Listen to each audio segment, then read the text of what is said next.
你儿子刚才给我打电话了，说等会儿就该回来了。你给我心里面掂量点，你儿子回来，什么话该说，什么话不该说，自己心里面应该有个数吧。我知道。我可告诉你，你要是敢跟你儿子说我对你不好，这等你儿子不在家的时候，你看我怎么收拾你。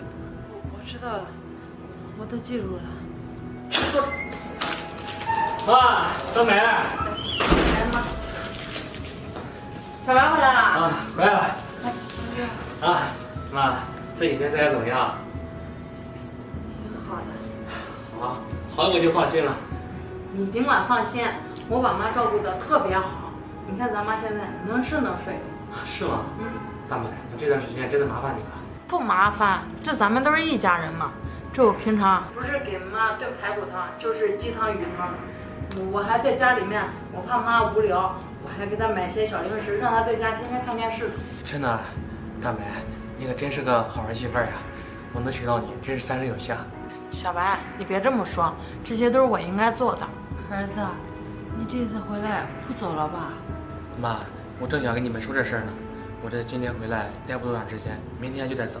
明天又要走啊，儿子？你这不能不去吗？妈，我这也没办法呀。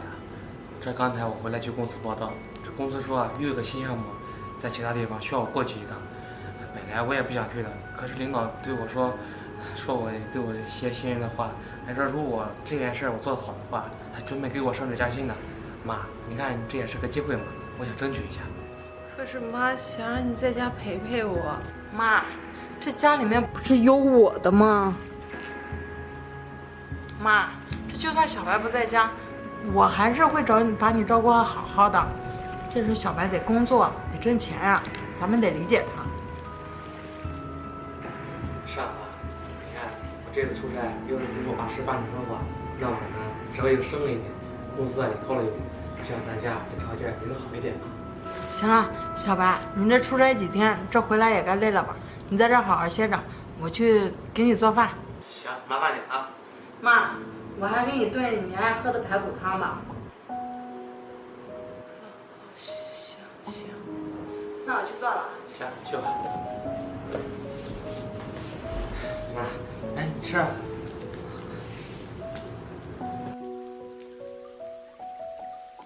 妈，我这东西啊收拾好了，这时间也不早了，我该走了。行，那你去忙吧。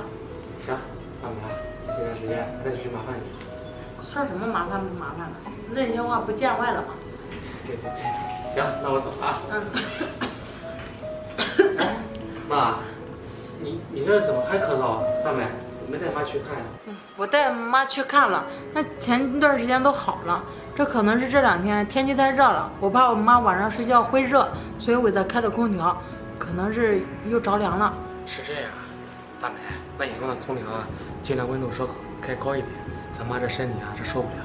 行，我知道了，我等会儿再去给妈买点药。行，那我先走了。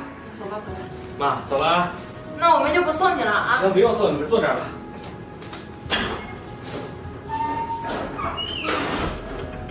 老婆子，你到底想干什么啊？你儿子一走你就咳嗽，你这不是暗示吗？不是的，我刚刚嗓子就痒，我真的没有。你少在这里忽悠我！这你儿子在家的时候，我也没见你咳嗽啊。这你儿子一走你就咳嗽，你就是想告状。儿媳妇，我真的没想告状，我没有。我看你个老婆子，你就是个贱骨头，就是欠打，不收拾你，你心里面不好受。不是让你告状，不是让你想告状，我打死你！